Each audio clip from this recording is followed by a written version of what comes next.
Halo kawan-kawan, selamat datang di podcast ENG atau ING di episode pertama.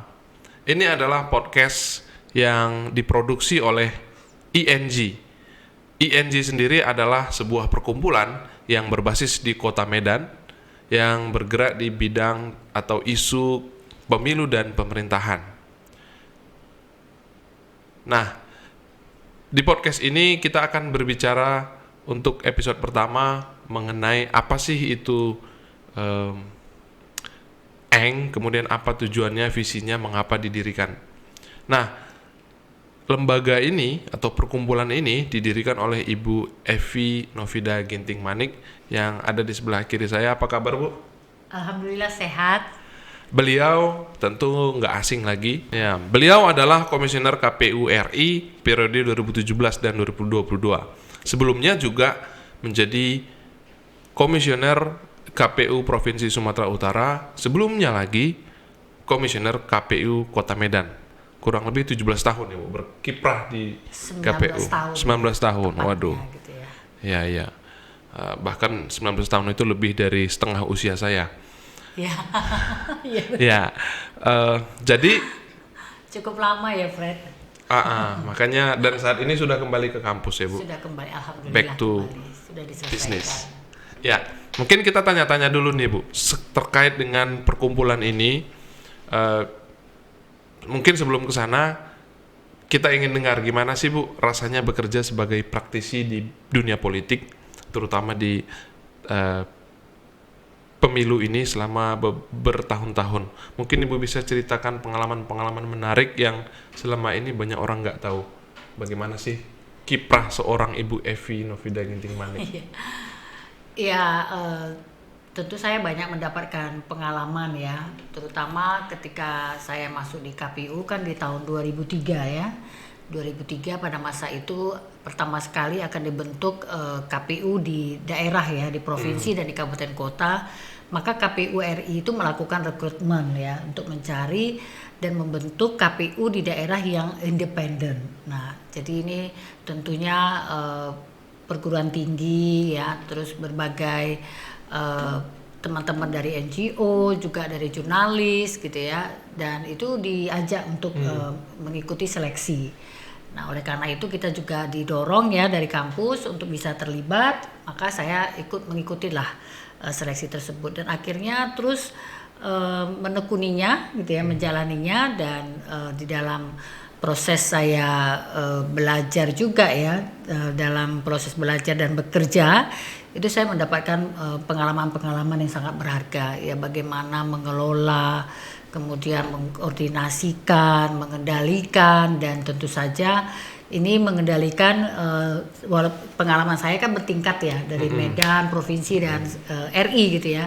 Jadi sudah melengkapi lah ya, tingkat kota, tingkat provinsi, dan seluruh Indonesia sudah punya pengalaman lah saya untuk melakukan pengelolaan maupun pengendalian ya. Jadi ini tentu sangat banyak sekali pengalaman-pengalaman berharga, dan tentu itu membentuk diri saya menjadi seperti sekarang ini, dan saya ingin sekali ya, makanya saya terus melakukan setelah selesai dari KPU kembali ke kampus ya, mengaktif kembali ke kampus, itu saya mencoba untuk bagaimana bisa berbagi pengalaman ataupun berbuat sesuatu yang tentunya dalam bentuk pengabdian juga gitu ya. Pengabdian ya, tentu pengabdian ini kan banyak model dan bentuknya ya yang bisa kita lakukan. Ya, salah satunya mungkin ini juga ya dikaitkan, yang saya kaitkan dengan apa yang saya sudah jalani selama 19 tahun dan saya pelajari dari pengalaman tersebut. Banyak hal yang sebenarnya bisa kita lakukan untuk masyarakat Indonesia, tentunya kepada pemilih gitu ya. Nah, tentu kita harus berbuat terus, tidak boleh berhenti, walaupun kita tidak lagi masuk menjadi praktisi pemilu, tetapi kita bisa melakukan itu di luar ya. Sekarang ini saya di kampus ya, tentunya terlibat dengan para dosen, kemudian para mahasiswa ya, tentunya harapannya seperti itulah. Nah, ini tentu pengalaman saya akan coba saya bawa juga di kampus gitu ya. Mudah-mudahan bisa gitu. Ya, jadi 2003 meninggalkan kampus, baru kembali lagi 2022 setelah 19 tahun. Apa sih yang berubah atau berbeda setelah Ibu kembali ke kota ini mungkin ya? Kalau kota ini mungkin 5 tahun terakhir ya Bu, selama di pusat kan? Iya. Dan dunia kampus. Apa sih yang berbeda Ibu lihat sejak Ibu menjadi komisioner ini? Yang saya lihat di kampus ya. Perbedaannya. Di kampus dan di kota ini Bu, di Medan. Oh, kota ini dan Medan. Ya, tentu sudah banyak ya perubahan ya. Dan apalagi kampus, ini kampus dulu ya, kampus dan saya harus mulai menyesuaikan diri ya. Banyak perubahan dari segi fisiknya juga, kampus fisiknya juga berubah, USU-nya juga sudah berubah. Kita punya rektor yang muda gitu ya, yang energik dan banyak pemikiran-pemikiran yang ke depan lah ya, visi gitu ya, ke depan gitu ya.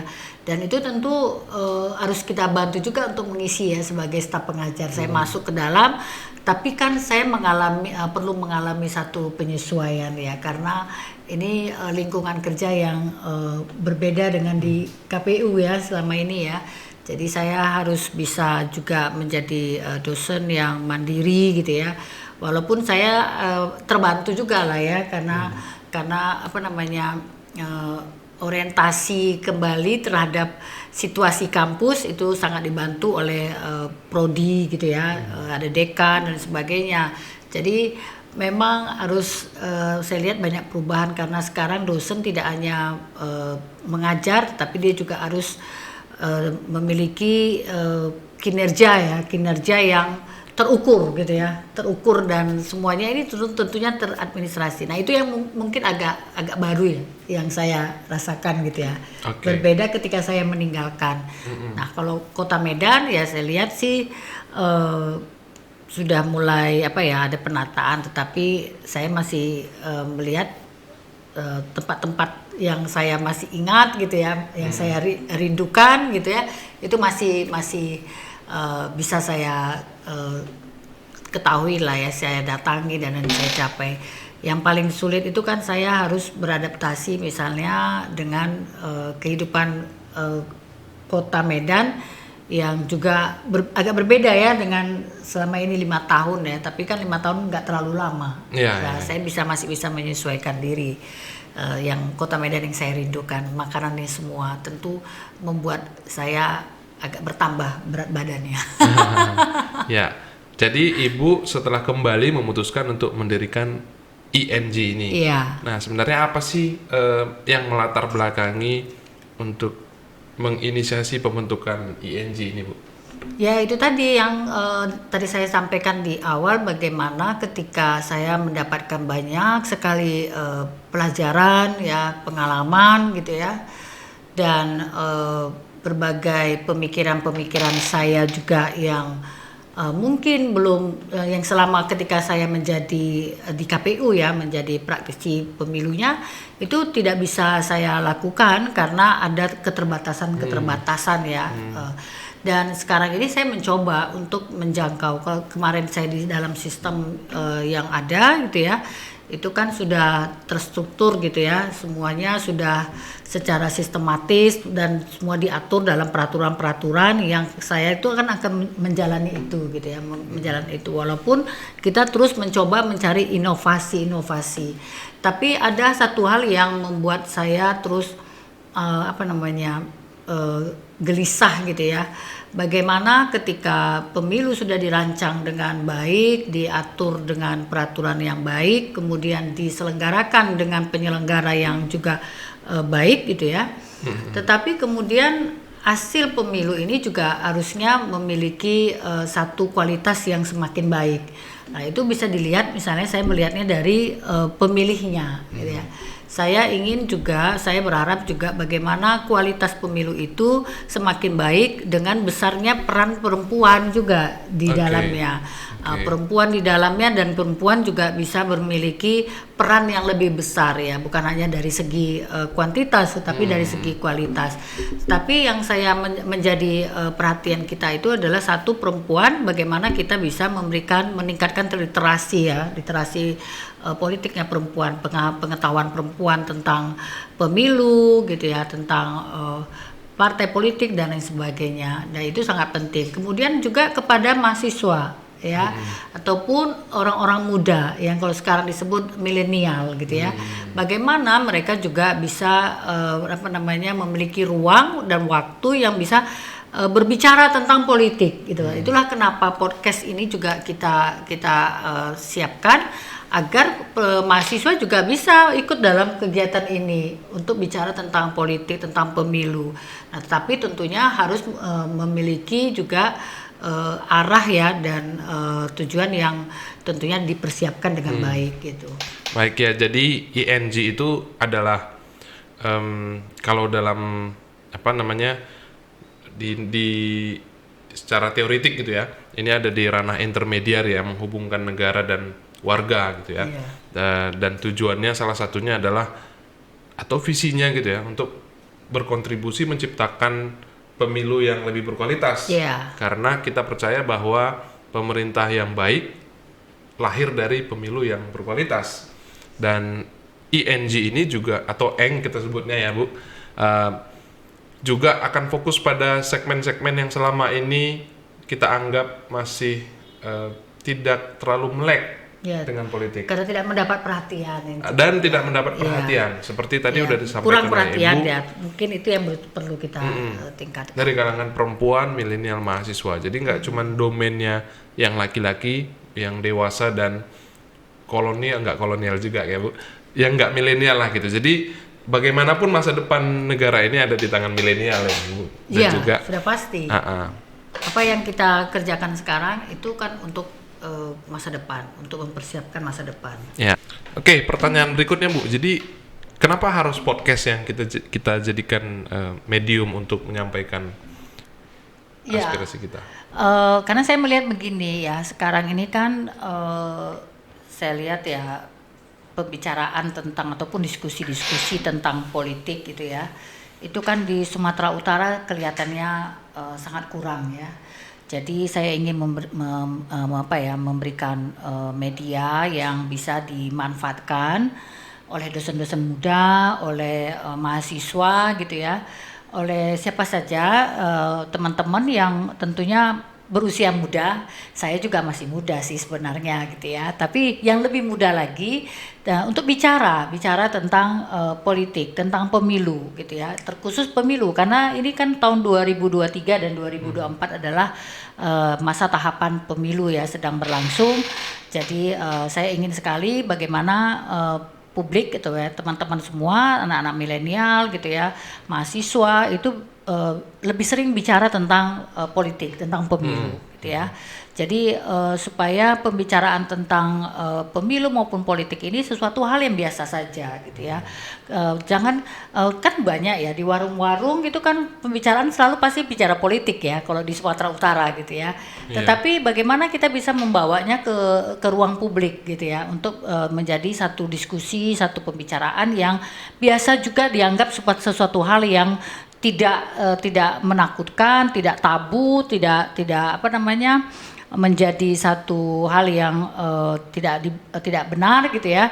Jadi kita harap supaya pembicaraan-pembicaraan ini menjadi satu media publik yang bisa digunakan secara santai ya, dan tentunya membuka pemahaman tentang apa itu pemilu ya, dan segala sesuatu yang berkaitan. Jadi kita harapkan juga nanti para narasumber yang kita undang juga bisa dari pemerintahan, dari partai politik, dari KPU, Bawaslu gitu ya, dan dari pemilih sendiri gitu ya. Saya juga ingin sekali para mahasiswa milenial itu ngobrol di sini untuk bicara tentang berbagai hal yang mereka ingin tahu. Gitu. Jadi kita undang narasumbernya. Ya, oke. Jadi podcast kita pilih sebagai medium untuk menyampaikan medium komunikasi dari ENG karena ini sangat efektif di era sekarang ya Bu. Iya. Mungkin sebagian besar milenial sudah lebih familiar dengan podcast Iya, daripada radio atau televisi misalnya gitu, atau betul sekali. media massa gitu ya Bu. Nah, selain konten-konten dari podcast, Eng juga nanti akan melaksanakan ataupun melakukan kegiatan-kegiatan yang berkaitan dengan kepemiluan dan juga pemerintahan ini dalam berbagai kegiatan seperti penelitian gitu ya Bu, Ya. seperti pengabdian. Benar, itu tadi yang saya sampaikan tentang perempuan gitu ya, Nah, misalnya literasi politik perempuan. Ya, kita akan membantu untuk meningkatkan literasi politik kaum perempuan, milenial, anak-anak muda, gitu ya Bu. Dan Ya. itu merupakan bentuk-bentuk pengabdian yang akan Ya. kita lakukan. Itu cita-citanya kita. Ya, itu Bisa cita-citanya. punya peran kita untuk Supaya bisa kita percaya bahwa warga negara yang aktif menentukan kualitas pemilu nantinya. betul Betul ya, sekali. Nah, untuk tahu lebih lanjut kegiatan-kegiatan dari ING, kamu bisa ikuti atau follow Instagram di @election.gov dan di akun YouTube Election and Government. Sampai ketemu di episode berikutnya. Terima kasih Bu. Terima kasih sama-sama. Saya juga terima kasih. Iya.